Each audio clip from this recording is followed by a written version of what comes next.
There is a fifth dimension. A dimension of sound.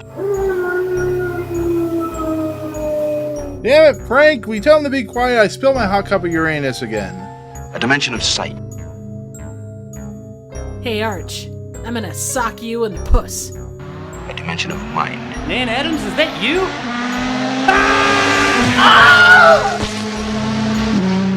Next stop, the Twilight Zone. What's going on, everyone? Welcome to the Fifth Dimension of the Twilight Zone podcast. I am, of course, your host, Nick, and we're here once again to talk Rod Serling's popular, famous TV series that he created in the 50s and 60s that became the basis for our podcast because we love Rod Serling. I'm, of course, your host, Nick. As always, we are on audio feeds like Anchor and YouTube and all those podcast feeds that you know of. We are on. Rate, subscribe. I am here. We are here to talk probably one of the most important episodes of the Twilight Zone period. Yeah, I know, right? This is an episode that I think is very, very scary in today's climate of America and the world that we live in. But before we begin, I am of course here with my current co-host, of course, Triv from Trivial Theater. Oh wait, no, Triv and Trivial Barrel right now, and of course Jacob from Jacob Andrews Reviews. Triv is on I don't know, bandishment for making certain person who's with our podcast right now watch The Amazing Bulk. So you know, we have to imagine that she will put us in Amazing Bulk corner if we don't behave, that type of thing. So would you be more mad at her if she made you watch The Amazing Bulk or History of the World Part 2? That's a good question. Because I've seen I'd both, rather have and an I'd tell you acid which one I'd be mad at. yeah, Sorry, I had God, to put that in man. there. History of the World Part 2. That shit sucked balls. Anyways, yeah, Mel Brooks's balls or somebody else's balls? I don't know, somebody's balls, man. I don't know what they were thinking all the with balls. that. How about Jensen's balls? balls? That's an animated. That's a show where they brought all these actors and comedians that you can just tell it's not going to be very good. I mean, Ike Barinholtz and Wanda Sykes. It's just I knew that it was going to be bad, and it was pretty bad. So that's all we Wanda need to know Sykes about was that. funny in 1999. Yeah, We all were funny in 1999. she was funny in Clerks 2 back in 2003 or whatever it was. 6. Okay, tangents are yeah, exactly. Yeah. Probably anyways, the voice.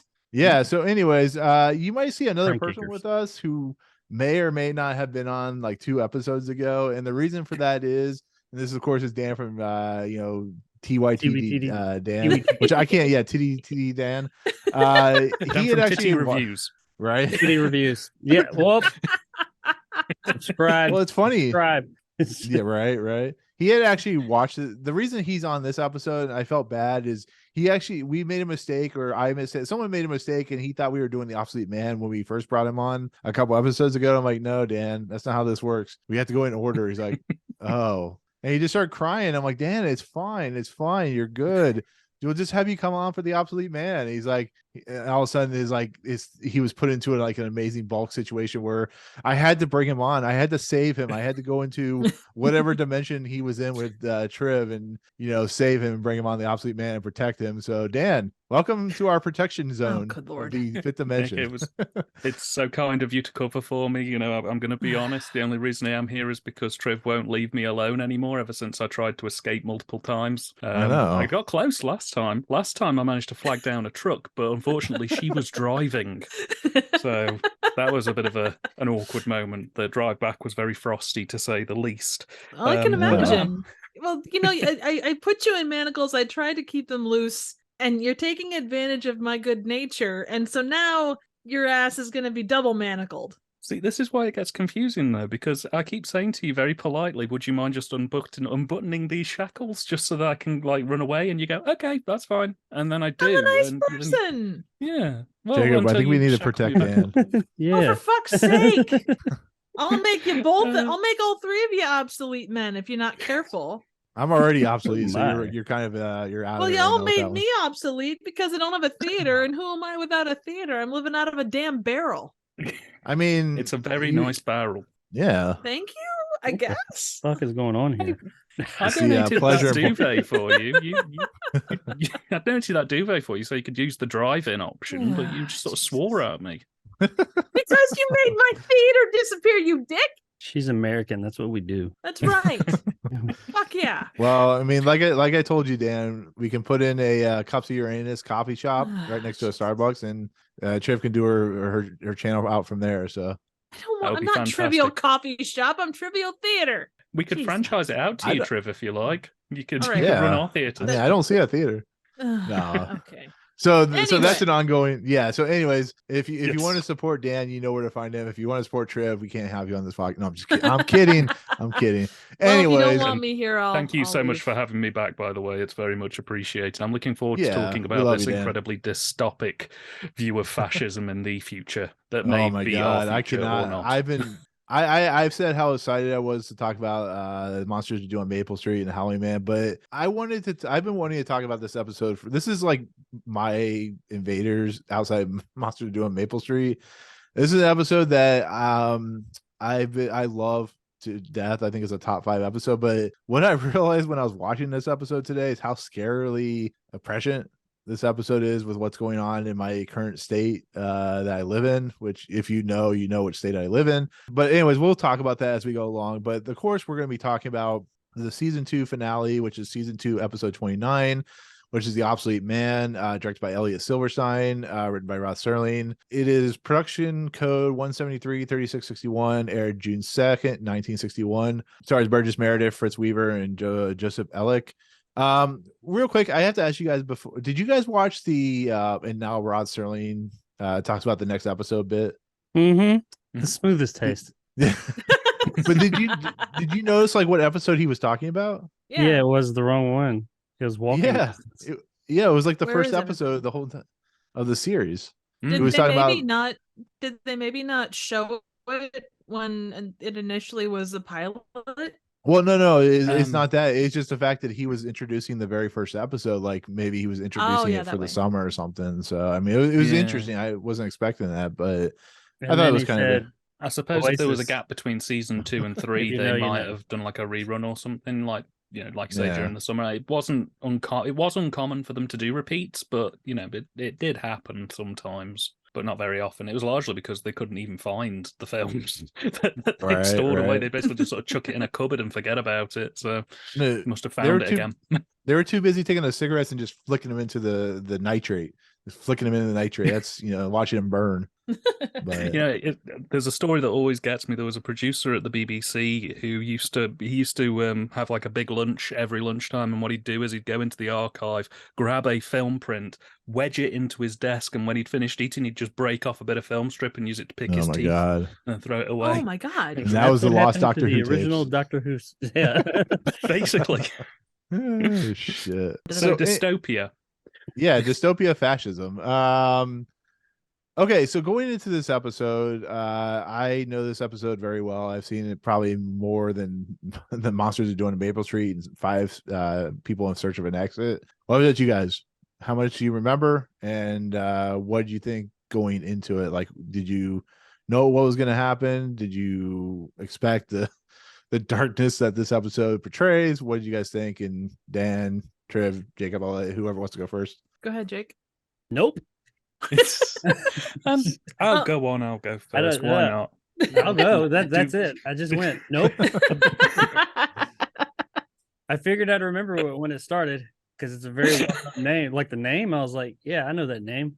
I've seen all the episodes, so I'm sure I'll remember it as soon as it starts. I don't remember shit. Nope. I went into it 100% That's why we love you, blind.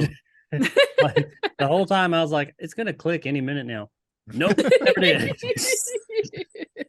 All the way to the end, blind as hell. Nice. I Nice. did want a smooth smoke at the end though.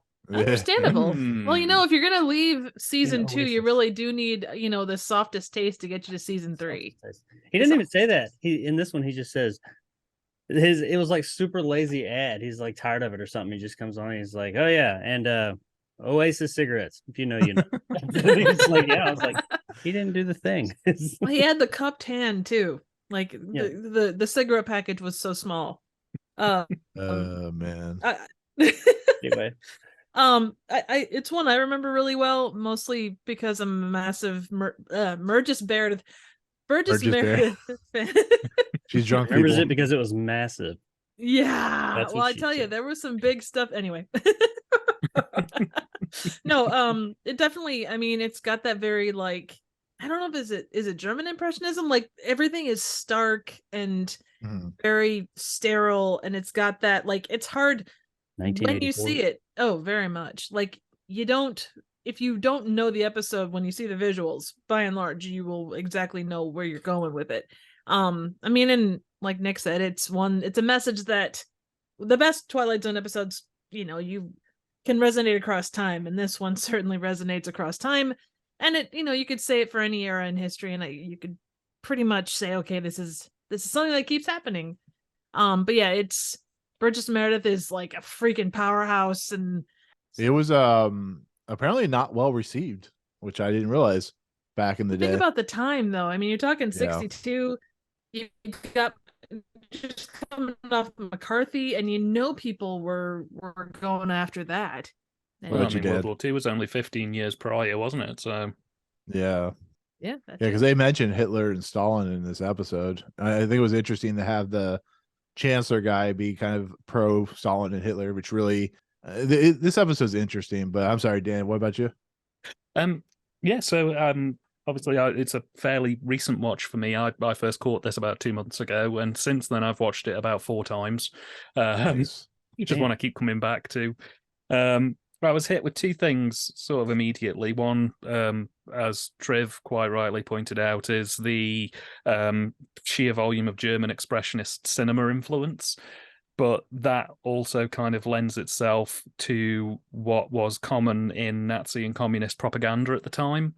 A lot of the sort of cinematography in this is very similar to the propaganda films that were put out at the time by the Nazis. Lots of very kind of low angle shots to show people in power, and very moody lighting to kind of have a distinctness to it.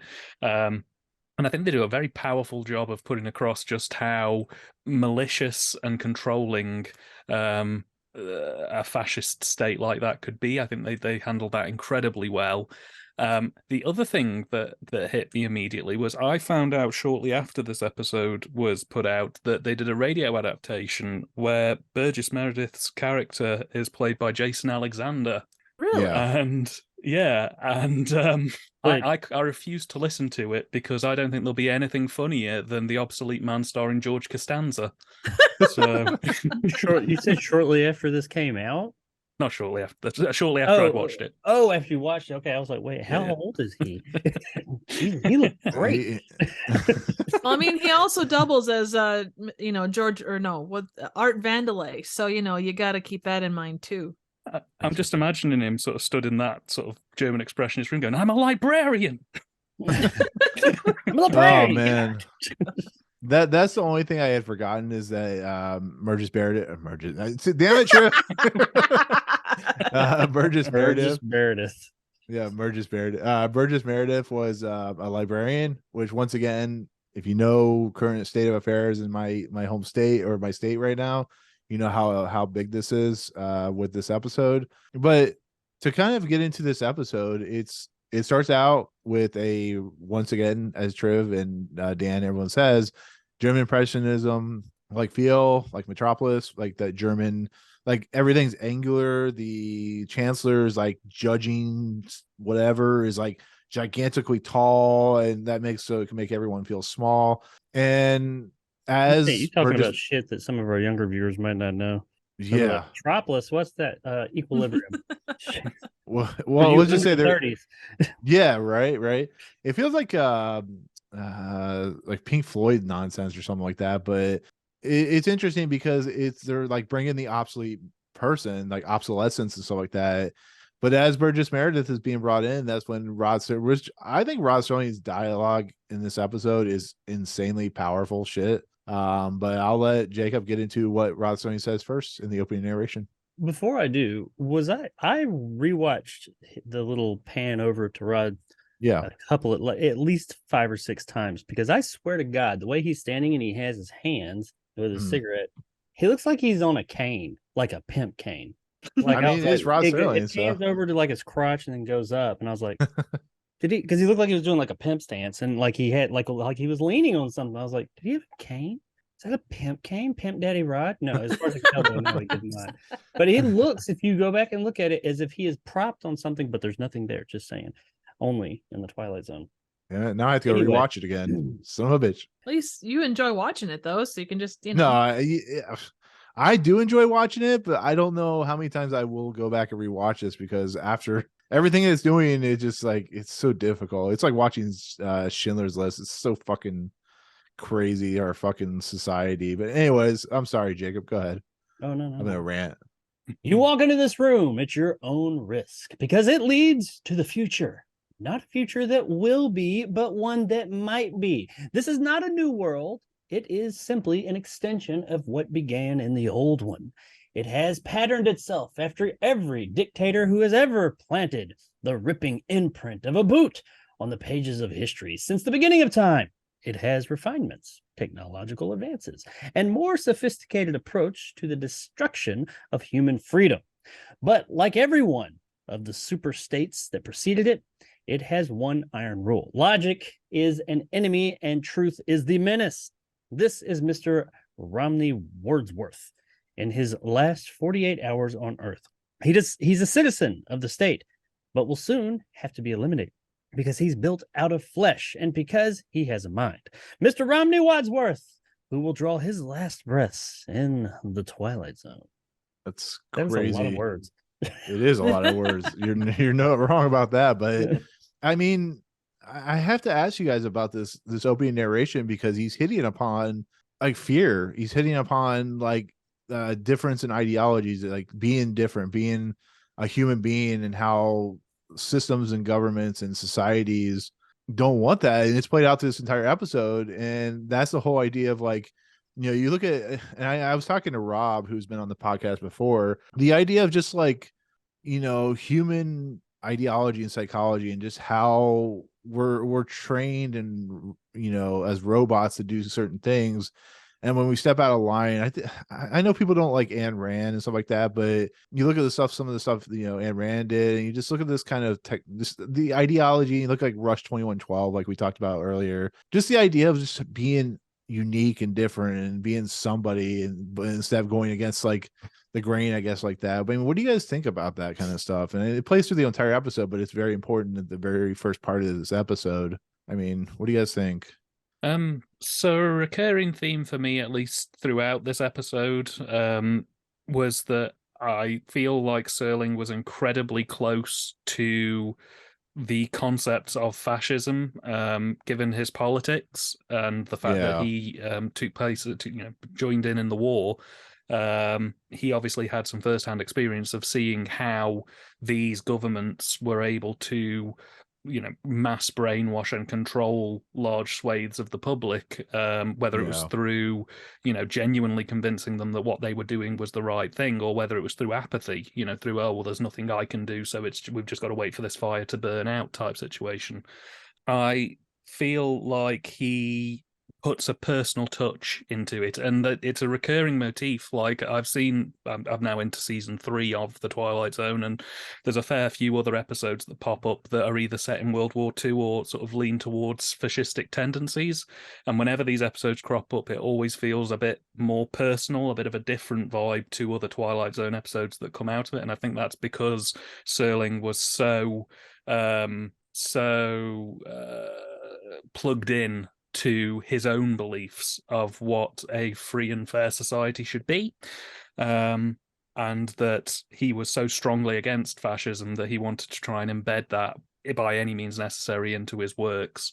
It's a scary time to be alive now, and as you've said rightly at the top of the hour, these kind of episodes do not make for an easy night's sleep if you watch it last thing before turning off for the night.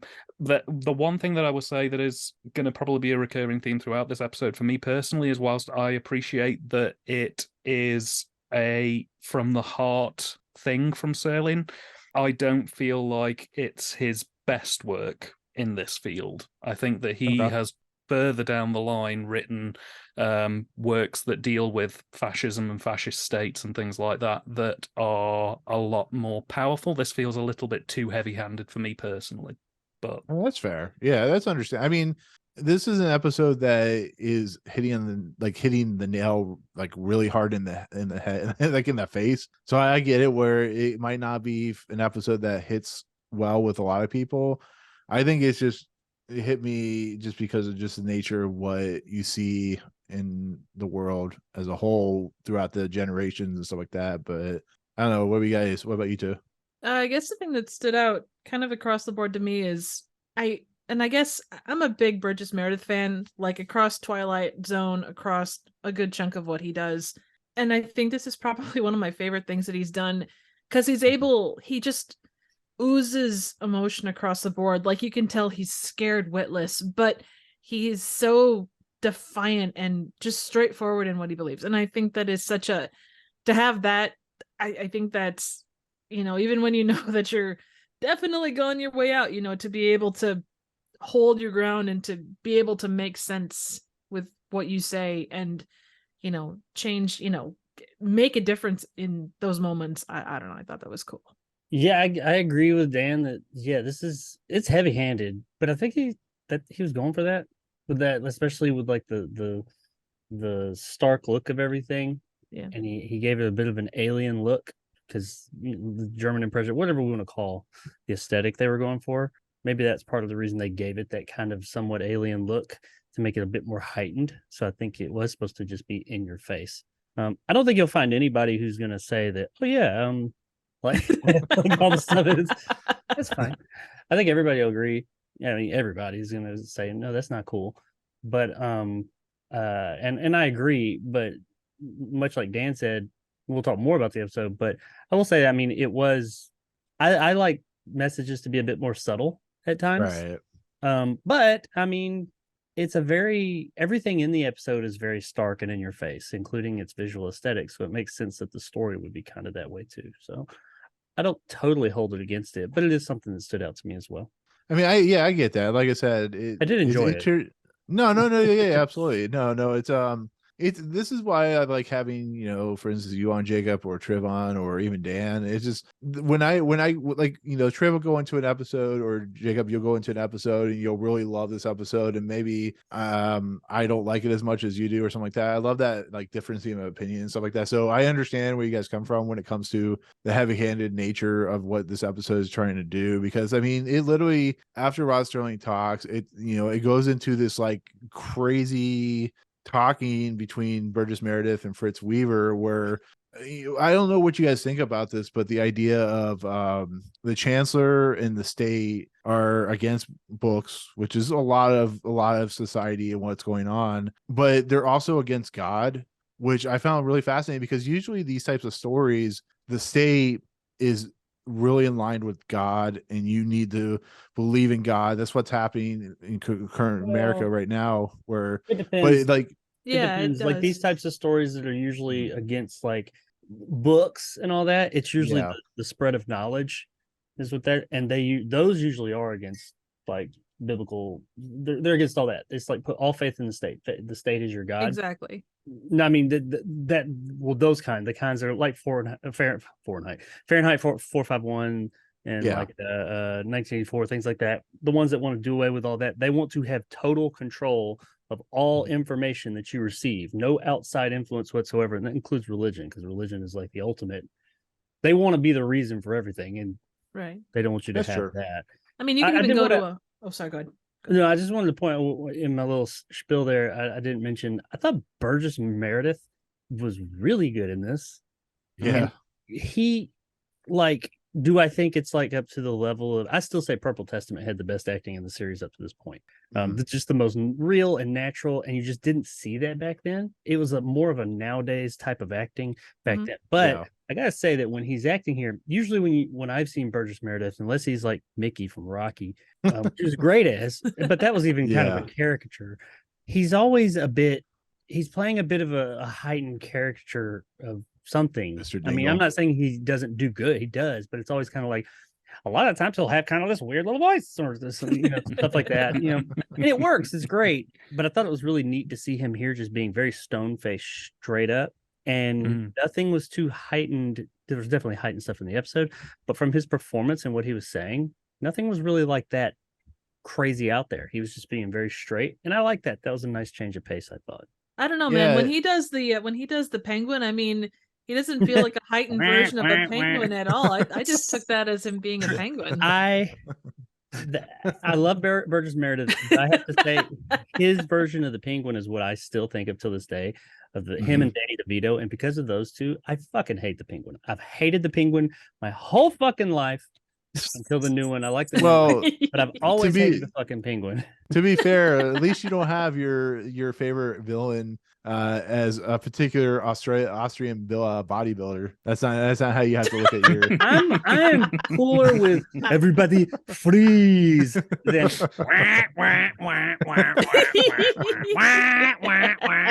that was my childhood. I came home so excited to see Batman Bang Pow Boom, but then it was always fucking ruined with the goddamn penguin. Shut the fuck up. Moving on. What is yeah, we go on a tangent, but thank God Colin Farrell came into the mix. That helped revitalize your character. So Danny DeVito was disgusting. Oh, I he would totally also- And I like disgusting, but that was I love that movie though. Movie's so great. I just want to jump on the Meredith love train as well before we move on, just to say that I thought it was really phenomenal. And he also has one of the best line deliveries I've seen in the Twilight Zone up to date, which is he says, "No man is obsolete," but he does it with such like believability and such sort of power behind his voice. It's just, he's phenomenal. He's fantastic all the way through. Easily one of the best performances I've seen in the show so far. It really was. If it wasn't for Purple Testament, I would probably say that this was the best performance that we've had in this most relatable and real and natural performances, given what's a natural performance within a world that's not natural. Yeah, it's the episode is definitely, as you guys say, heightened. So the level of like what the state is and what the finesse scene of the episode may be a little wonky in that kind of petard or whatever, but it's like, I think the point of the episode is just like, here's a guy, he's a fucking librarian, he's a guy that just has books and loves books, and he's like the what would happen if the what's his face from Time Enough at Last was put on trial. It's like the it's funny how he's like, in 2 episodes he loves books, and it's just like a very dark and dour look at books. Feel bad for books. We should feel bad for books. They were saying that everything that Burgess Meredith did in the Twilight Zone was based around books and words and things like that. Like, because Printer's Devil is that way too. What the hell's up with the Dingle the Strong? He was didn't he read? It was something to do with I don't books. know. No, he was doing something. Wasn't he a reporter? Was he a reporter? Yeah, maybe. Or something, or bookie? He was a salesman, but he was constantly being picked on by the other guys in the bar who were reading sports periodicals. Yeah, he's always kind of the nerd. Yeah, nerd. But the back and forth between the two individuals is really interesting, because it transforms and kind of ideologizes, whatever the fucking ideological. Thank you. I can't talk. Burgess Meredith. Burgess Meredith. Burgess Meredith. Burgess Meredith. I just love the dialogue between the Chancellor and Romney here, because it's just like, he's like telling him, you are a state, you are, confronting these people, you're killing these people for what? Why? What is your logic and reason? Oh, because you're obsolete. That's the only logic and reason you have, because you're obsolete and we want to control it. It's like that doesn't, it's like taking away your human rights and stuff like that. So that's why the whole idea of like, we're gonna liquidate you and kill you, and you get to choose your method and stuff like that. He's like, I want to assassin. I want him to tell. I want to tell him how I want to die. And the fact that you have on both sides, you have the groups of people who are just like almost robotic in nature, and apparently they're part of, as we learn later on, they're part of West Side Story and stuff like that. But it's just like He says stuff like he is nothing more than a reminder of an anachronism, a ghost of another time. He is the truth, a reminder of the truth, a bug, outdated. Just the back and forth. It's kind of, books, Bible, stimuli, limbs, stuff like that. Narcotics of what you call cult literature, and I don't know. It's just it's a fascinating kind of back and forth between the two that it gets so heated and so insane that it almost started frightening. It's like one of the most frightened I've ever been in watching a TV series that wasn't like the news or some shit. It's crazy how that works, but that's just me. I don't know about you guys. Well, So you the talk thing that about jumped out. Oh, go ahead. Sorry. Oh, no, you go ahead by all means. Oh, I was just going to say, like, the way that the Chancellor kind of approaches everything, it is very cult leader-esque. And Jacob mentioned this too, kind of how it comes back to believe in me, believe in, I am the embodiment of the state of everything that you should believe in. If anything else, I mean, that's classic cult behavior, whether it's cult of personality or like a normal cult or whatever. So I found that kind of interesting too. But anyway.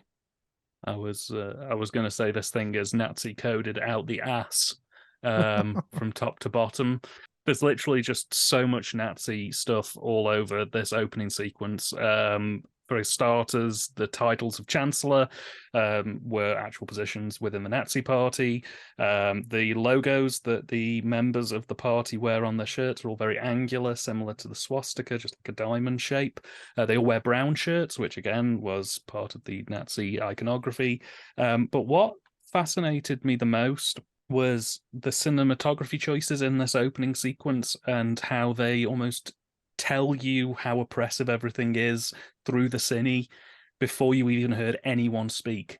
Like almost immediately, everyone in the party is shot from low angle, so they have that oppressive nature. And it's only when Meredith steps into the shot in that opening scene where that door opens and the light sort of envelops the room that you get that high angle shot just showing how powerless he is in that situation.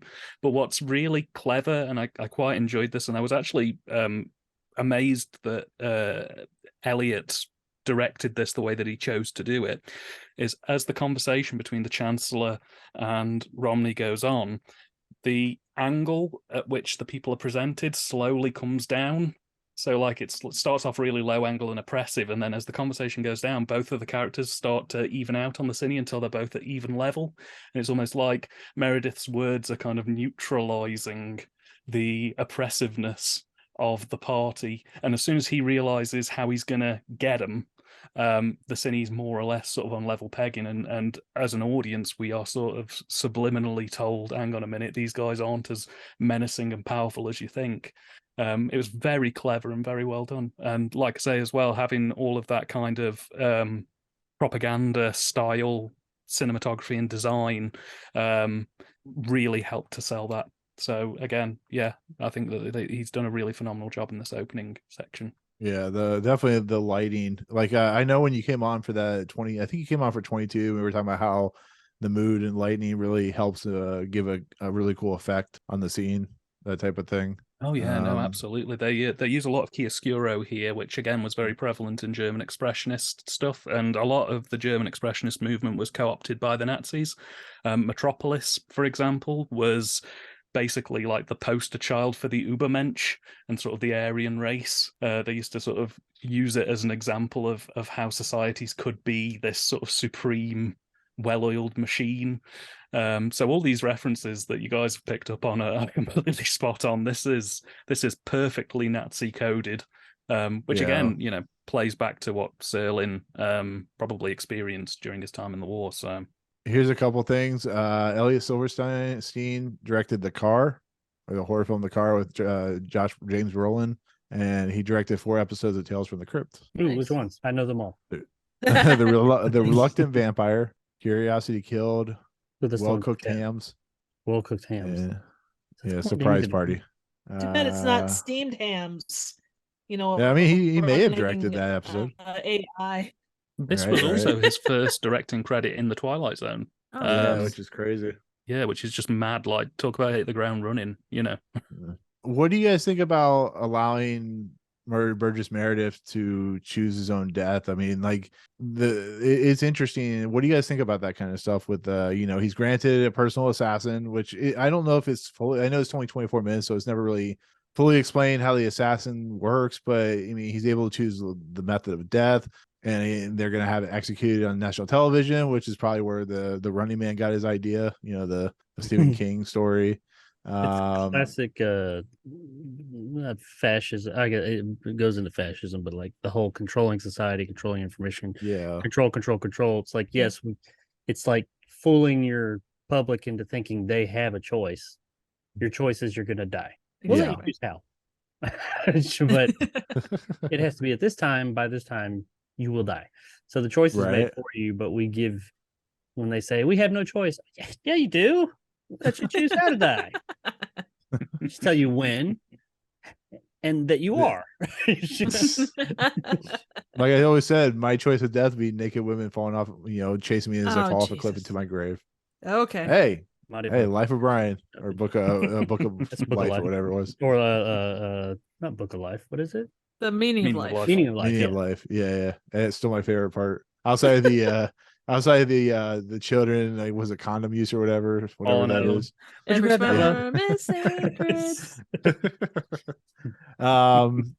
As the chancellor grants this request, that's when it goes to the act break happens. And I mean, we pretty much kind of gotten into like what we think of like this part, and I think we all agree it's good, but some of the guys think it's a little too on the nose. I'm personally a little biased, but I'm trying not to be as biased as I am coming off in this episode. I'm on the fence. Trev's still in the barrel. I'm on the fence because I do think it's on the nose. Uh-huh. It is very in your face, but I think it was purposely done that way. I think that it's. Oh, I'm sure it was. I'm on the fence as to whether that is a good thing. Like I like the episode, but whether it's a good thing that it's that in your face or not.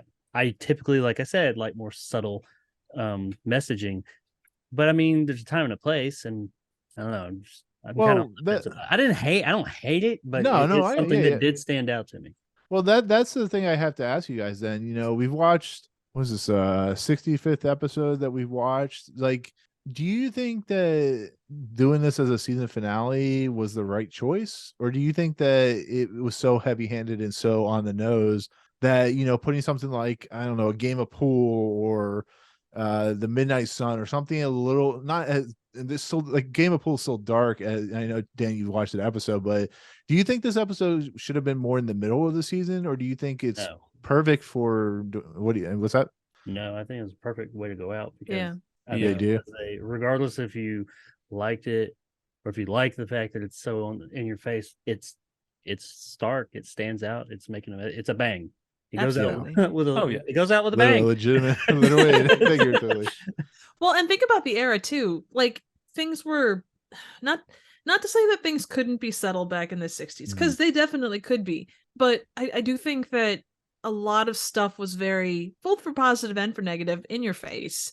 Like if there was a message to be said, like it was pretty hammer dropped levels of, especially it was a little later in the 60s and 70s, but especially during that time of activism. That was like when especially the 70s, that's when activism was, I don't want to say born, but that's when it really, the activism that we have today, that's when it was really came about. But I will say, I got to give them a little bit of credit. Well, not credit. I gotta look at it also this way. They got 24 minutes.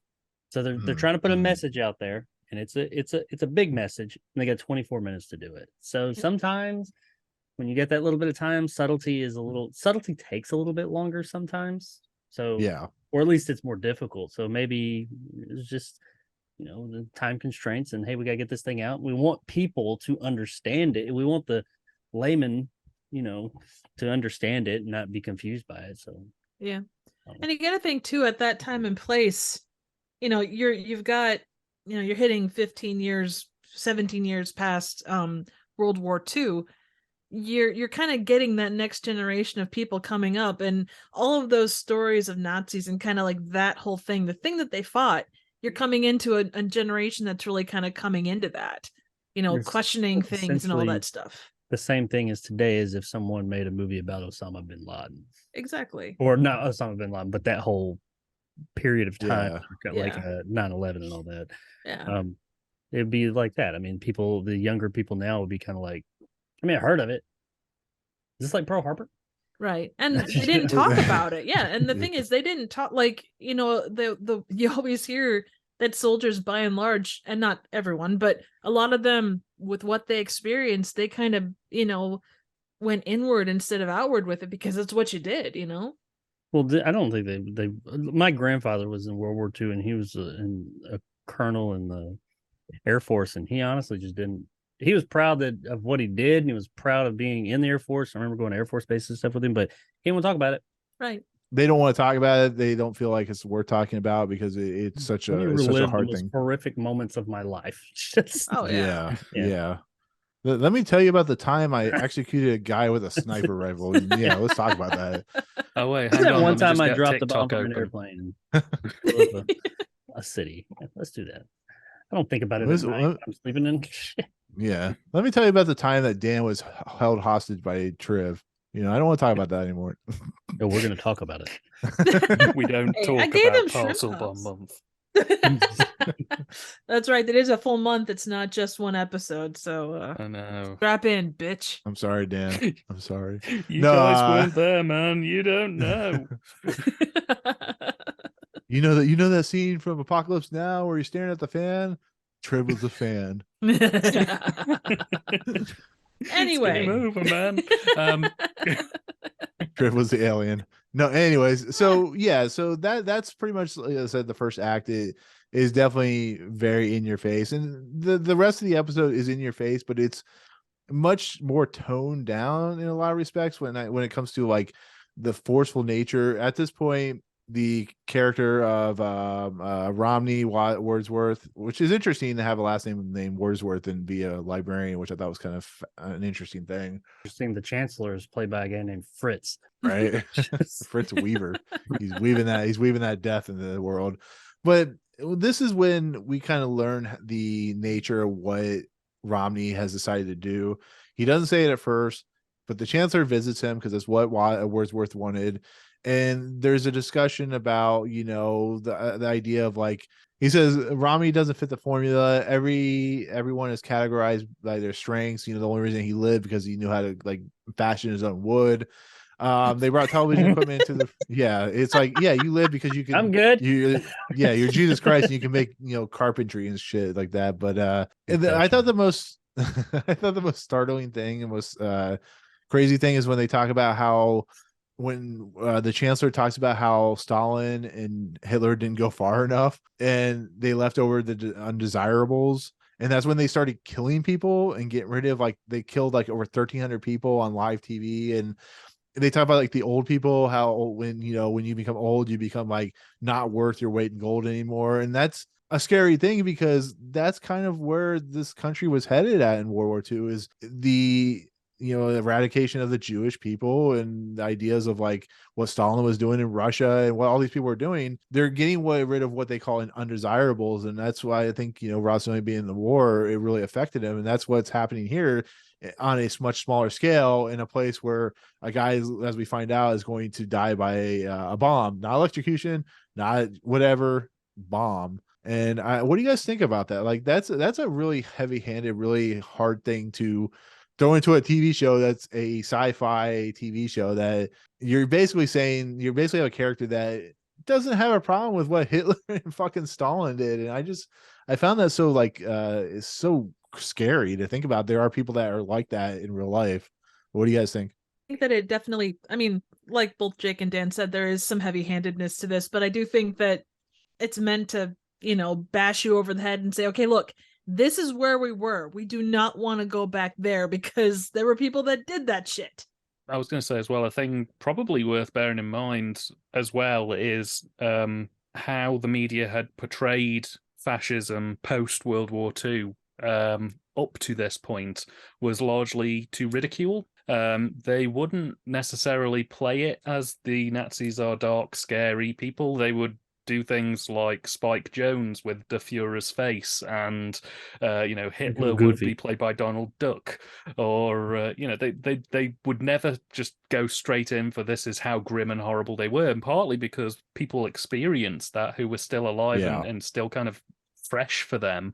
But also because, how do you put those atrocities across in a world where you can't show blood on screen? It's we were still sort of in the height of censorship on television. So this, in many ways, for the time, probably was an incredibly fresh breath of fresh air, just purely for the fact that it wasn't trying to be funny. It was just trying to show how fascism is a terrible thing that causes a lot of problems, and can be horrific. And I imagine at this point people were fed up of just sort of, taking the piss out of Nazis after nearly 20 years of repeatedly taking the piss out of Nazis. It sort of almost dehumanizes them, but not in the way where it's animalistic, more in the way that they've kind of become cartoon characters. And that's a dangerous game to get down if you start sort of making figures too comedic, because then you end up in situations like Trump or Boris Johnson, where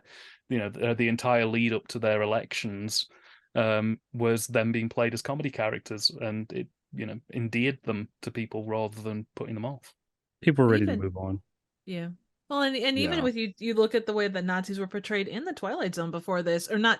Well, I guess not so much now. I guess more Hitler, but like the only other, and I could be wrong on this.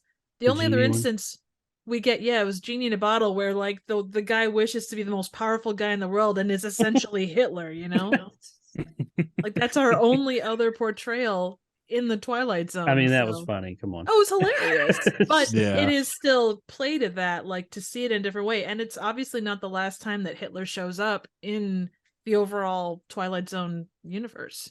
There's a great episode coming up. I don't want to spoil anything too much, but there's a great episode coming up in a couple of episodes' time that I saw the other night that like was one of those where I had to sort of hit pause as the credits rolled and go and stare out the window for a very long time. So yeah, it was we've got some interesting Nazi times to come. And that episode was Jezebel. Yes. I mean, you're right in a different way. Well, okay. So with that said, the second part of this second act is Romney. The chancellor says he's done with this, and he tries to walk out, and the door's locked. And this is probably where one of my favorite parts, because what this technically does is Romney, who has now accepted his fate, accepted that what he is and who he is will never be accepted, and the chancellor, he's like, you got to live up to the fact that you're going to be killed. This is part of my warning of death and stuff like that. What it basically senses to do is make the chancellor show what the chancellor is, which is a very empty, small-minded man in a tough guy's body. And when it boils down to it, he is a coward, and which is what, to be fair, most of war people in war, when it comes to like the bigger individuals, in the end, they most of the time will turn if confronted with death. And that's what's happening with the chancellor here is you see him, oh yeah, I'm gonna do it. I'm gonna go to my death. I'm gonna be the big man or whatever. And you see that he's just not a big man. He's a small child in a big man's body, and he is not willing to die. And as we see how that plays out, but what do you guys think about that? Romney starts reading the Bible, basically says, you gotta stand. If you really believe what you believe, you will die with me. And it was a very smart move. Not that you don't see that sometimes, but it was. It's a satisfying on camera too in its own way. Yeah, it's a satisfying ending in its own way to see the true measure of a person when it comes to that point. I think if I was old Fritz there, that little fucking wooden door wouldn't have been standing. I would have beat that motherfucker off the hinges.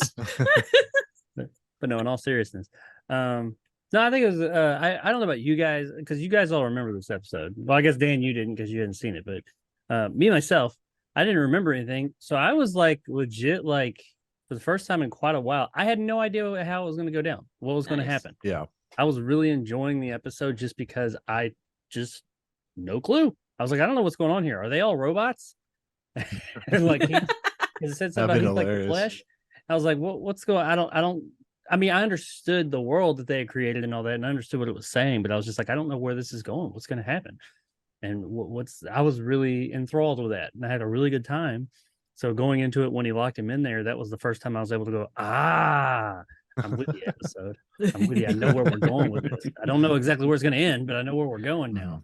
So yeah, I was digging it. So I only wrote 2 notes really for the second half of this episode, because only 2 things really were very prominent to me. And the first one was that when Burgess Meredith points to the cameras and says we're being broadcast live across the world, I wrote in all caps, I hope he starts Romney fans. You know, you pay $5.99 a month, he reads his Bible. It's great. I mean, that would be quite outside the box. It's like, having videos of feet. I don't want to see Burgess Meredith's feet, especially if he's going to get blown up. Well, I mean, it's $29.99. He'll send you underwear he's worn for before or after being blown up. Either. After, as long as I get the choice. $59.99. You can put it back together like a puzzle. Your money would be like 72 quid and some pee. I'm on his Snapchat. He just keeps sending me photos of the Chancellor terrified every half an hour. It's great. I was waiting for Richard Dawson to show up. Yes. But the second thing for me, and it's probably, it's going to work against things a bit, but the second half of this episode for me was kind of where things started to kind of lose me a little bit. I really loved the opening half because of how tense and how dramatic and how well lit and how well shot and how powerful it came across. And then the second half is just this fairly flat lit, like 2 or 3 shot setup situation that's just there. So it almost wipes out that stylish creative first half. Yeah, it's very flat. And then the other issue that I had with it was, I understand why they did it this way, but it just really got on my tits, was when the Chancellor is repeatedly over and over again berating Romney just over and over again, but he's just saying the same things over and over again. He's just saying how pitiful and how rubbish and how useless and worthless and terrible he is. And I know why they did that, because they're trying to sort of show that the Chancellor's losing his cool and that he's falling back on these tropes to kind of assert what power he has left before he gets blown to pieces. But to me, I think they just hammered it too much, and it got to the point where I was sitting there going, okay, we get it, you're a Nazi. What can we have some? I mean, it would have been nice to maybe have had a bit more of a, like, Romney obviously talks about the Bible and talks about faith, and the Chancellor is very kind of muted about it. Maybe if they'd have had something of a bit more of a discussion around why the Chancellor doesn't believe, rather than him trying to convince him why he does, or just some kind of something more interesting than just Meredith sitting there quietly reading his Bible and the Chancellor going, "You're puny pipsqueak, vile, insignificant librarian who shan't exist in 5 minutes." And after having such a strong, really solid, clear, well-written first half, the second half just kind of felt very flat and slow until the last couple of minutes, and that's when things like really sort of kick off for me. Don't know whether that's an unpopular opinion, but that was how I felt about it. I mean, like I said earlier, it was said that this episode was actually not as popular as it is now. So, I mean, I get it. I mean, like I said, I totally understand why you feel like that, because it does definitely slow down to a point where it's like just 2 men in a room waiting for a bomb to go off and some barbs thrown at each other and stuff like that. But I found it interesting that the religion aspect was. Well, not interesting. I mean, we've seen it before with Twilight Zone, that religion was really pushed so much, like with the Bible and everything. Which, I mean, that's because, like, our country, at least, that's what we were founded on, is like freedom of believe what you want to believe. That's the whole reason that we're in the beginning, that we were founded. So, like, I get it, but Rod Serling was notoriously not a religious man. I think we've had this conversation before. Yeah, I think he was agnostic. or whatever agnostic was at that point in history. Yeah, he was. So I find it interesting sometimes because all the ones that we've had that have kind of had at least partially a focus on religion of some sort are written by him. I was like, come on, that's interesting. I think he knew his audience though too at that point. Like at that point, I mean, you had not that long previous on TV, you had primetime slots filled by a bishop that taught about the ins and outs of the Catholic faith. Well, and like I said, also, I mean, that is like the cornerstone of our country where this was made is, freedom of religion, freedom of belief, whatever you want to call it. But you can believe it, you can't, you can believe whatever you want. That was like the main reason we were founded. So I think that'll always speak to people within this country. Even if you're not religious, the freedom to believe whatever you want to believe and for them to believe what they want to believe, and et cetera, et cetera. I think that's always going to be something that as it speaks to not just our country, but our country in particular. I think it should speak to us at least. Wasn't there like a big to do when John F. Kennedy was elected president because of his religion? Yeah, because he was Catholic. They were worried that he was going to turn over the United States to the Pope. You're right. Damn. Oh God, those crazy Catholics.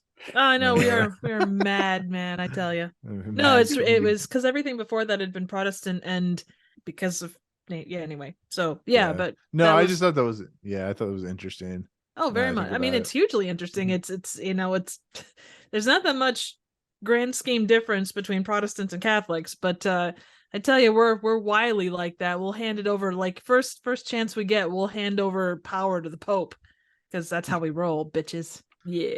I was just going to say, obviously, though, coming from a Protestant background, it now makes a lot of sense why me and Trev don't see eye to eye. Yeah, those Catholics like to live in barrels, and Protestants like to eat American food. Is that how that works? Yeah. Am I reading that barrels right? trying to sell Milwaukee to the Pope. Sliding Florida to bishops on the side. Right. Oh shit. No, anyways, with that said, to kind of end out this episode, basically the chancellor is allowed to leave, which kind of is the last gasp for Romney to prove his point about humanism, human beings, fascism. And what's great is the explosion is like the worst bottle working I've ever seen. It's pretty bad actually. When the cardboard stairs explode, it's like, wow. It was 1962 TV. Yep. I know, right? Correct in thinking that they do a reverse crash zoom. So they sort of show the door and then they sort of crash zoom pull out as the explosion. Oh, that was terribly edited. He ran out of the room and then stuff happened and there was a bomb. And I was like, okay, I got what happened, but I was just like, that was awful. Well, you see, they spent their entire production budget on that gigantic podium thing that he's in. I mean, that thing's like 15 feet tall. Right. Like the judge from Pink. That's a lot of wood. Yeah, exactly. But this leads to the chancellor walking into the room. He's now been replaced. He's now obsolete, which I love. As Dan was saying, this is kind of like an awesome ending where it proves that if you are different, if you go outside the norm, if you prove yourselves unworthy, the populace, the people that control, are going to eradicate you, are going to liquidate you, as you say, which I always like that word liquidate. It's actually in one they say that word. I never understood what that word meant until I watched like Real Genius, and they talk about liquidation, stuff like that. It means like killing the person, stuff like that, which I never really understood but until now. But he tries to escape. He's like, I'm not obsolete, I'm worth something. And I made a joke earlier, but they do like a West Side Story where like the crews come in like they're getting ready to dance off or something like that on either side, and he runs towards the podium and then they drag him down the table like like a whiskey, like a bar in a Western or something like that, and he's basically killed. And I liked how they suddenly, when he was on the other end of it, they suddenly became, at least I like to think that it was from his view, they became animalistic. Yeah. And like when we were seeing it from like a third, like, fly on the wall, third party, everybody was just, speaking normal. They were very, you are obsolete. And he was like, no, I'm not. But when we see it from his point of view, it's like he's the prey and the animals are just, because they weren't saying really anything. They started, it's obsolete, like zombies, obsolete. Or were they? Yeah. Oh, I guess they were saying that, but they like kind of like attacked very mindlessly. But to me, that spoke to just kind of like like you mentioned a minute ago, Nick, how when you are in groups like that, if you fall out of the norm, If you show that, hey, I have a different view in the slightest than them, even though that's not what he was showing, but he did say, Right. God help me. But if you fall out of that norm for them, or as they say nowadays, the narrative, if you divert from that, then they'll eat their own. Absolutely. They'll all turn on you, and nobody's safe. No. That's right. So I liked as well just how subtle it all starts up. Like he sort of walks into the room, and again from the cine, it opens with a high angle shot, which again is supposed to sort of tell the audience immediately, hang on, something's changed here. But then it's how the audience around him react. They just start with this low hum that starts getting louder as he starts sort of pleading against them making him obsolete, that gets louder until he's drowned out. And I like how it's not, whereas the opening was very kind of theatrical and very over the top and grand, this starts very, very subtle and then builds into this grand kind of thing as it's sort of revealed to the audience that they're turning on him ultimately. And there's a fantastic crane shot as well where they drag him across the table. They sort of Dutch it, but they also sort of like follow him as he gets dragged across the table, and then it just cuts to this really nice reverse low angle. I really loved the ending of this episode. It's really It was really I good. can tell. You got to feel for the guy a little bit though, because like he just like escaped with his life just narrowly from this bomb. I assume the night before. He goes home and he showers and he's like, oh my God, and he's has a come to Jesus moment, whatever. But then he goes back to work, and like he just, because it showed him walk in with his little briefcase, and he's like, oh man, he's got like new lease on life. He's feeling good. He's like, yeah, let's go obsolete some people today. Oh yeah, depression. I'm all about it. Yeah, baby, let's do this thing. And he walks in. He's like, what's going on, guys? And they're like, and like a taste. Really didn't it? It was an He excellent walked in there. recreation. He walked in there feeling so good though. Right. I wanted to see that director's cut of what you just said. That'd be amazing. That'd be amazing. gonna say, I saw. I was gonna say, Jacob, I think direct it. Jacob really did a great job of reenacting it. Yeah. Yeah, I agree. I reckon they could mash it up with last week's episode, Mind of the Matter, and just have this guy to, oh no, what's happening today? And just gets dragged to the floor. But yeah, that pretty much is the episode. It's a banger in my eyes. I know Dan, and I know everyone has like a different opinion of it, but I mean we can all agree it's still a pretty good episode for what it's worth. So Oh yeah. Any closing thoughts on the episode? I'll just say I really enjoyed this episode, even though, like I said, I did have the issue with. I don't know if I'm still on the fence as whether it's an issue or not. Is the slap you in the face messaging? But I really enjoyed the episode from beginning to end. Like I'm totally on board with what Dan said. The stuff that happens in the apartment is just drab in comparison to everything else. Because like the great set design and the way it's shot and just all the creativity that's going on in the opening shot, which is like half the episode, and the ending shot, then you just got him here. And I don't know if they were trying to show that like, everything else is high and out there and crazy, and his dwelling, his place is normal. I don't know, they didn't come across that way. Maybe that's what they were going for, or maybe they just ran out of money. I don't know. But those scenes are kind of like, they don't drag, but it's kind of like it plateaus and then it picks back up. It doesn't go down. It's like comes in on a high and then kind of plateaus for a bit and then goes higher. So see, I kind of took really I took the apartment stuff as like that limbo time. Like you've got this massive epic thing, and then you go back and it's just, even though he's going to die and there's a bomb right there, it's still that weird normalness. I think if you would have had, and it makes it stand out more. And I think it was too long. They needed to do something to fill that space, because up to that point it's like you're going 90 miles per hour and then all of a sudden you crash on the brakes and you're going 20.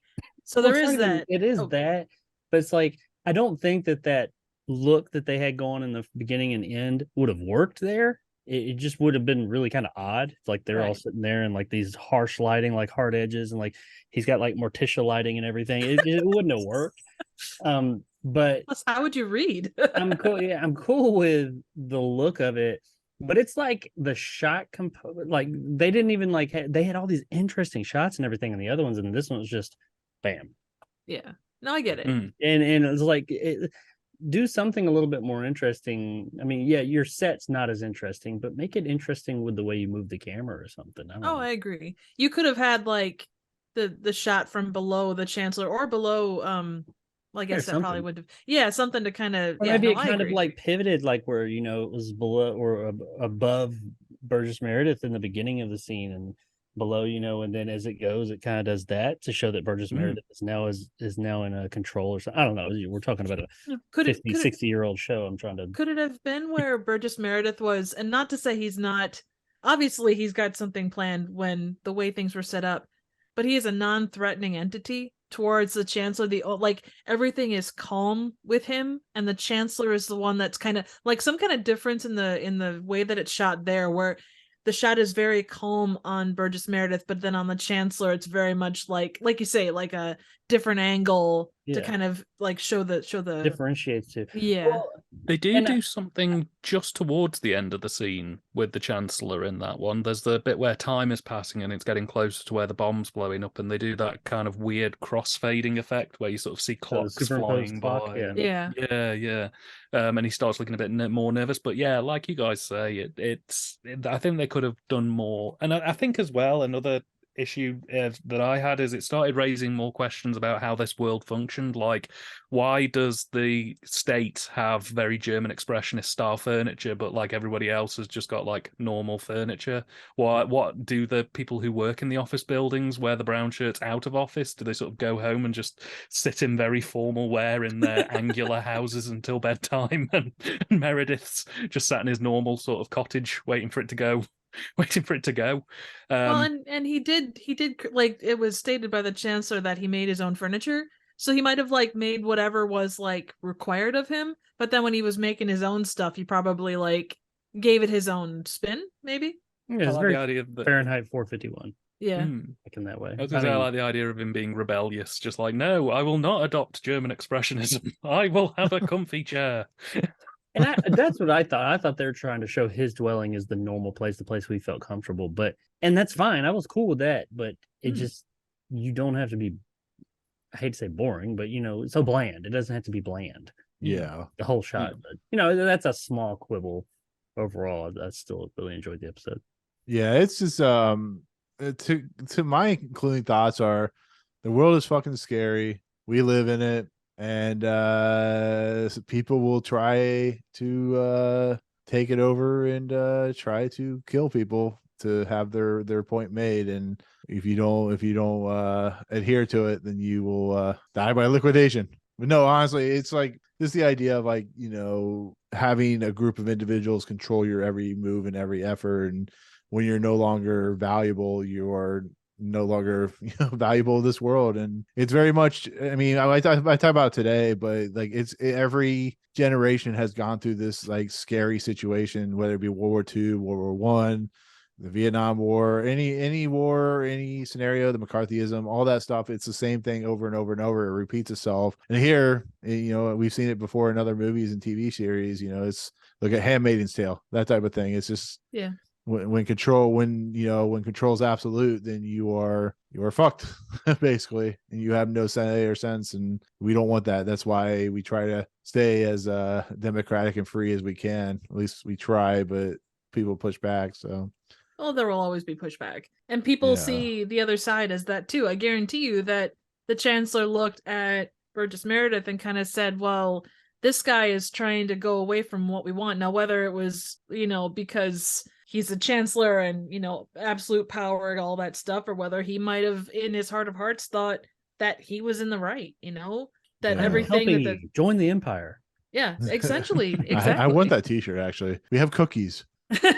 Still way to draw people over, but anyway. Right. So anyways, with that said, Jacob, lead us out with the closing narration. This closing narration that, by the way, I don't think I've ever heard a opening or closing narration that it seemed more like Rod Serling was talking straight to people. Oh, yeah, it was crazy. He was like into it. He was like, "Look, this is some shit. I feel real like I feel strongly about this. Fucking listen." He's like, bitches, put down your beer and listen to me, motherfuckers. We have words. Cocktails. I need to say them. This was mic drop moment if there ever Yeah. was one. I mean, even Yeah. his face and everything. But here we go. The Chancellor, the late Chancellor, was only partly correct. He was obsolete, but so is the state, the entity he worshipped. Any state, any entity, any ideology which fails to recognize the worth, the dignity, the rights of man, that state is obsolete. A case to be filed under M for mankind in the Twilight Zone. Very nicely Trev, read. Yeah, right. Trev, I think you need to wear this as a badge to show people or to remind yourself not to, destroy humanity Oh, for God's when sake. you start taking over the world. Yeah. Yeah. I'll try to keep that in mind. Yeah. Nah. We love you, Trev. Good time, Yeah. Yeah. Imperial March plays when Triv walks into it. Right. I do what I Right. can. Get on with it. All right. So with that said, that is season 2, episode 29, The Obsolete Man. Without further ado, let's do the last portion of this episode, as we always do, which is the Twilight Zone ranking list, which I am getting very upset at my Premiere Pro because it is being an ass jack when it tries to put this list An together. ass anymore. jack, huh? Is that a Burgess No, Meredith? it's an actual ass jack. It's being a pain in my ass, and I don't like it. I've got Legit, video like of the ass jacks. You won't know. Your ass looks fine to me. I mean, Who's jacking whose ass? I am not Dan going knows. anywhere near Dan anybody's knows. ass. yeah, You jackasses? Dan knows. Who jackasses? Yeah. We jackasses. Jackass City. Ass Jack City. Who jacks You got an ass? ass? We We'll jackasses. jack it. God, I hope they don't make a Check. UHF 2 with Ike Barinholtz and Wanda Sykes. Oh, you shut your mouth. You put it out there. You put it in the That's what she said. in the ether. It's going to affect someone. Only one person from Hulu listens to us anyway. So, anyways, no, I'm kidding. So the ranking list is the greatest ranking list ever known to man because Rod Serling deemed it to be. Anyways, is this better or worse than Shadow Play? Me personally, as Tripp said Better. last week, I would put this higher, but I think you think it's better? Yeah, I don't even remember Shadow Play. Shadow Play Shadow was Play- where it was like they pick it Oh, up. yeah. The guy lives Yeah, it he was over and in- over I and over. love Execution. the look of Shadow Play, but this is like really the first episode in quite a while that really made me perk up and made me go, "Oh wow!" Yeah, What an interesting episode. To do that. I'm very engaged in this. Yeah, I had Yeah. issues with it. I have issues with everything, but I was Except for the invaders, right? I have issues there. Little robot, Really? corny as hell, but it's not its fault. It's the time. Yeah. But Right. I thought that this was the first time. This is I was very engaged in this episode, and it's the first time, and I can't remember when that I just didn't know what direction it was going to go, and I loved that. Even because I Yeah. mean, there's been plenty of episodes I didn't remember, so you can't be like, "Oh, it's because you've seen them all." Well, yeah, I have, but I mean, all that dope I smoked when I was a teenager, I can't remember anything. So it's like I've seen them for the first time. But no, I really, this is top 10 for me. Okay. I mean, so you you don't know where wanna I put it- stand, so You don't want to Shadow put Play it is at 7, number so we were already 19. there. You don't want to put it at number 19 right below Perchance to Dream. No, Triv, even I No. can't do that. I will never do that. There's one thing I will not do to Jacob is put a good episode below for Chance just to make Jacob mad. I can't even do that. No, this is Um, definitely honestly, for me, I know I typically sit there and wait to see where you guys put it. I love the Purple Testament, and that acting in that thing wins out a lot. I'd put this above being lower than Purple Testament. I liked it more than Stop at Willoughby. I liked it more than Walking Distance. I'm up here in this top 3 range. Oh my That's me. goodness. So I I'm am not too, that so far don't feel behind you, actually, Jacob, as well. So you sent me the list when I made the notes for this, and basically, I think at this Wow. point in the Yeah. list, this is probably one of the best shot episodes of the Twilight Zone to this point. One of the best written, one of the best directed. The acting is phenomenal.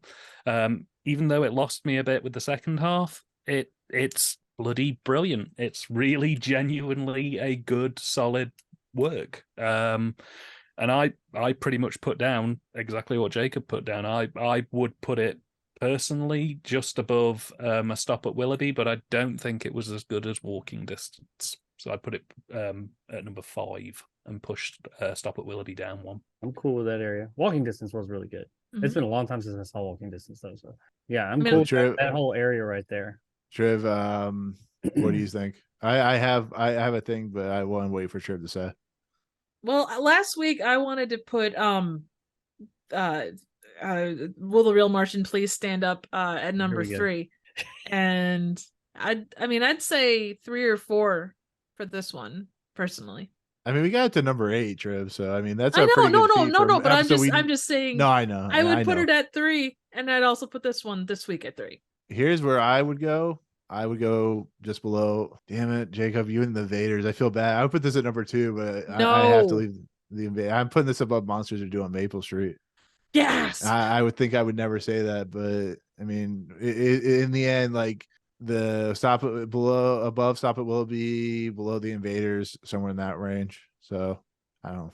I'm kind of torn on Walking Distance because that one was, that's kind of that hardcore, like all that stuff that makes up a really good Twilight Zone episode. And not to say that Obsolete Man doesn't, but it definitely, I'd be good at 3 or 4 or 5. 3, 4, 5 is where I'm at. Yeah. I mean, me myself personally love Monsters Are Due on Maple Street. I like this more, but I have to admit, I remember the end of Monsters Were Due on Maple Street as I was watching it, so it didn't have that impact. It's like as I was watching, I was like, this is great, but I know everything that's going on. So this was like, this is great, and I have no fucking clue where we're going. So that did play into this for sure. So it'd kind of be like on a rewatch. If I watched both of them back to back, now that I know both of them verbatim, like which one would have it? So that's why I say 3, 4, 5. I'm cool with right in that area. I could quite happily be bribed to round up to put it above Walking Distance if anybody wants to throw some money and or nice words at me. Dude, I send you packages all the protect... goddamn time. I have some spoiled milk and a half-eaten burrito. I mean, I have some apple cider vinegar pills. You want some of those? Sold. I'm happy to round up. I'd happily put it above Walking Distance. It wasn't a strong enough clear cut for me. Yeah, it's not like I'm going to go Walking Distance as the hill I'll die on. Yeah, but... I mean, I can attest to that. I mean, I love Monsters Due on Maple Street. I would put this above, but I can go right below it if you guys are cool with that. Yeah, good with that. So are we talking above, below, like higher? Whenever we say above and below, I'm really confused. No, above Walking Distance, below Monsters Are Due on Maple Street. So this is the new number 4. Maple Street. Yeah, so new number 4. So does it sound good? Yeah. Yeah. All right. Go forth and do the thing. Go forth, number 4. Do the thing. You're the cleanup hitter. Hey, okay. Hey. Whoa. Wow. Anyways, so with that said, new number 4 is the Obsolete Man, which means 65 is the Trouble with Templeton. Number 1 is still Eye of the Beholder. Like I said, I think that's the perfect spot. So there we go. Now next week, with that said, I think we'll decide, but we're either going to do another recap of the season, which I think we should do, recap of season 2, just because of like the transition from the shit to the actually good stuff near the end of the season, which I think would be a great thing to discuss because King 9 will not return as a terrible episode. Yeah, rate the season. Rate the season. Be number 1 or number 2. But after that, we'll do a recap of season 2, and then we'll get into season 3, which is apparently a really good episode too, which I think Dan, you said you really liked. So yes. Yeah, it's supposed to be really good. I don't remember it very well, but we'll talk about that in a couple of weeks. So with that said, we're heading out. That's the finish of the second season. I can't believe we finished season 2. We're heading to season 3. It's crazy to think about. We've done 2 seasons. Triv, I don't know how you handle me in 2 seasons. And Jacob, I know you've been like a season and 50 episodes or whatever. So it's been fun. Only missed 9 episodes. Okay, like every time we have this conversation, it's like, yeah, you showed up at like the end of season 1 or something. There's 9 episodes. Been here for 56 eps. There's like 39 episodes in season 1. Oh man. But Dan, once again, thank you. I know once again you were on a couple episodes ago, but it's been awesome to have you come back, and we'll make sure you're on like a year from now to give you a break and the rest of your voice. So thank you for coming on, sir. It's been appreciative. We always love having you on, and stay safe, man. I know what Trip can do to you. So you have no idea. But As without always, I'm always grateful for you guys for having me on. Yeah. It's great to be on, and I'm hoping that Triv will swap to some nice, comfy nylon rope rather than the shackles because they're starting to chafe a little bit. Just saying. it's probably why you're sick because of the chains. Yeah. So, Yeah. anyways, Well, yeah, right. So with that said, Dan, where's your material at? Where can they find your stuff at? So I am on TYTD Reviews on YouTube and Twitter and Instagram and basically anywhere. Just put TYTD Reviews into Google, and I'm usually one of the first thing that pops up. And by the time this episode goes out, we will have shown the review for the film Bigfoot versus DB Cooper, which is an hour and 10 minutes. An hour and 10 minutes of what can only be described as just deep hurting on every level. I first learned about that in Red Letter Media, so I know And that. so did I. Yeah. Oh my god. So look forward to that. The two back and forth between Triv and Dan has been awesome. We joke with Triv all the time, but it's been incredible stuff to watch, and we just hope that one day she'll deal out of the the Starbucks coffee shop or something like that. We're just waiting for that to happen. So anyways, Jacob, you have a channel, you do eBay stuff. So. You think so? We're still waiting for that video that you say you're working on, which I think I'm is working a myth on it at this this week point. again. It is coming soon still. It will be coming. I told myself I gotta finish this thing so I can get this ball rolling. So I'm almost done with part 2 of 6, and once I get done with part 3, that's when I'm going to launch it. And then that'll give me time to like finish the other parts so I can release them in a timely order. Is this an Avatar situation? Have part 3 done before part 4? No, I wish something was done. I wish I was like that calculated that I could say, oh yeah, I've got this done and that done because I used my time and utilized all this stuff no, I didn't. I'm a fucking mess. But I'm getting just had a kid, you're fine. Yeah, that and yeah, there. I'm trying to get to a point where I can do like some other smaller videos on my channel just to kind of like tide people over. Stuff is coming. Yeah. I'm going to get back to a regular schedule. Right. Regular schedule time. So yeah, look forward to that stuff. Like I said, he has eBay page where he sells his equipment that he puts back together again. By the time this goes, you can buy this PSP when I'm done with it. Right, Nice. exactly. Triv, I know you don't have a theater at the moment, but you do still put out content. I don't know how you do it, but you still put out content in your barrel of content.